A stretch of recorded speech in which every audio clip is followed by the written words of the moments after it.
Shalom. Rapidement, je voulais faire vraiment cette exhortation pour essayer de nous réveiller un peu. Nous avons cette fâcheuse tendance de dire que le contraire de l'amour, c'est la haine. Quand on est dans une relation, on dit que l'amour, le monde dit que l'amour peut se transformer en une haine. Mais seulement la haine n'est pas le contraire de l'amour. Je ne crois pas. C'est une autre forme d'amour peut-être. Parce que quand on est quelqu'un, on s'intéresse à la personne. On cherche à attirer son attention. On cherche à attirer sa jalousie. On cherche à attirer sa colère. Et entre-temps, nous aussi, on s'intéresse à ce qu'il fait. Nous aussi, on s'intéresse à sa vie. Et surtout dans ce monde du numérique, on va aller voir sur sa page, sur des réseaux sociaux, qu'est-ce qu'il fait, qu'est-ce qu'il est devenu. Donc, c'est une forme de jalousie qui est traînée à l'intérieur.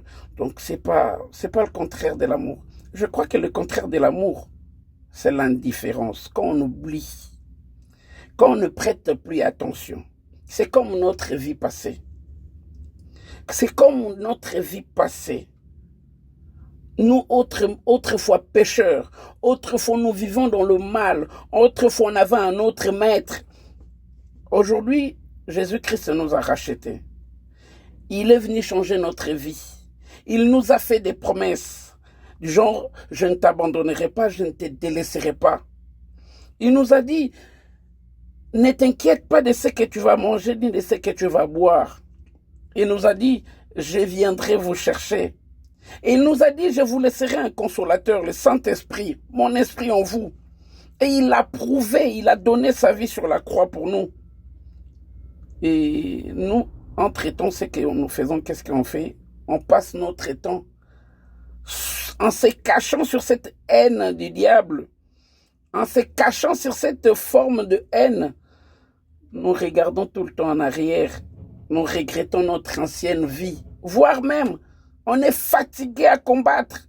Lui qui nous a dit, je vous ai fait plus que vainqueur. Nous, non, on est allé au combat parce qu'on veut récupérer quelque chose qu'on avait perdu. On est jaloux de notre ancienne vie. Et pourtant, c'est lui qui nous a rachetés, nous a rassurés. Et avec des preuves, il nous aime. Il nous aime. C'est Jésus-là nous aime. Alors, n'allons pas chercher notre vie passée. Arrêtons avec cette fâcheuse tendance. C'est, donnons-la une femme dans une relation, si tu veux que cette relation puisse grandir. Il faut que tu puisses t'investir dans cette relation. Savoir ce que mon mari aime, savoir ce que mon fiancé aime, qu'est-ce qu'il aime manger, qu'est-ce qui lui fait plaisir. Et surtout, on sait très bien que la nourriture a cette fâcheuse tendance à faire dire le genre de choses qu'on ne maîtrise moins. Donnons à Jésus-Christ sa nourriture préférée. Et la nourriture préférée de Jésus n'est rien d'autre que notre foi, notre confiance en lui. Faisons confiance à ces dieux-là.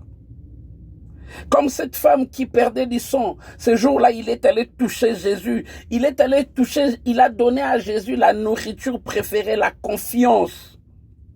Et même, il y a eu un miracle qui n'était même pas prévu, ou qui était même, on a l'impression que c'était même hors la volonté du Christ.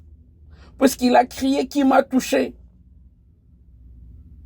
Donnons la nourriture préférée à Christ, la confiance. La foi, c'est une confiance à Jésus-Christ. Ce n'est pas seulement crier j'ai la foi, c'est faire confiance à l'époux. C'est faire confiance à celui qui nous a rachetés. Ne faisons pas de dépressions inutiles. David dit dans le livre de Psaume 94, 19, quand le pensée obscure me tourmente, tes consolations me soulagent. Faisons confiance à Jésus-Christ. Il est là pour nous. Comprenons, cherchons à comprendre Jésus-Christ. J'insiste là-dessus cette semaine. Cherchons à comprendre qu'est-ce qu'aime Jésus-Christ. On passe trop de temps à chercher, à regarder derrière. Que Dieu nous bénisse. Soyez en paix. C'est lui qui est avec toi. C'est lui à qui tu as posé ta confiance. N'oubliera jamais tes soucis. Que Dieu nous bénisse.